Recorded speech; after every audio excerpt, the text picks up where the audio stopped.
So what happens to my company debts if I place a company into liquidation? Listen, question on lots of people's minds right now.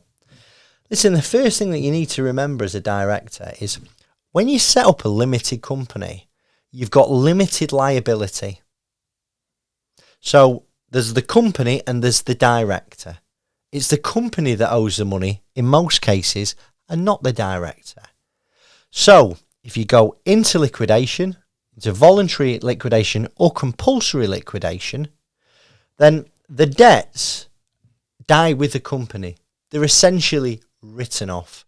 So those debts could include COVID loans, C-bills, bounce back loans. Just to note, C-bills are under 250. If it's over 250, you've probably signed some type of personal guarantee.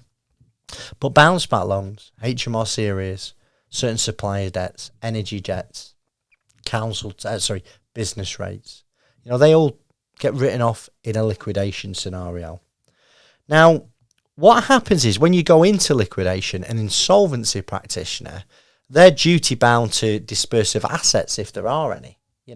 If there's plant machinery, vehicles, stock, the liquidator or insolvency practitioner will realise those, sell them off at auction, and that allows some money to come into the pot and they distribute it out to creditors. So the creditors might get something back.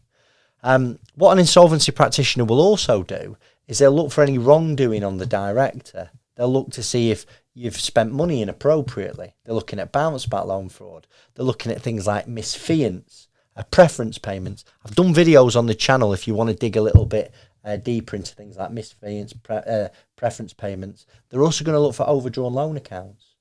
They're going to look where can they recover money into the company, that's their job, and distribute it to creditors.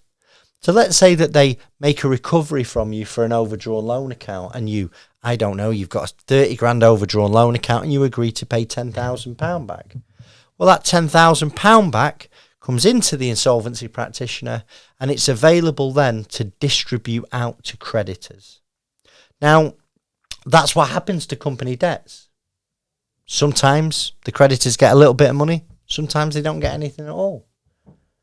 Now, you've got to be mindful of personal guarantees. Now, a personal guarantee, although it's a company that took the debt out, if you've signed a personal guarantee, what you're saying to that lender, institution, person or supplier is, if my company fails, I am on the line for that debt.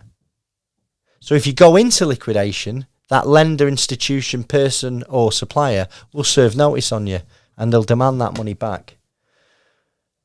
Now, it's highly likely you won't have the money. So what you've got to then do is you've got to speak to the person you owe money. And in most cases, they will restructure their loan. Now, if nothing happens, sometimes people can be made bankrupt for personal guarantees. But like with many things, if you've got a personal guarantee, there's people out there that can help. We've actually done a podcast on the channel that might be worth you watching. I hope you found this useful and we'll see you soon.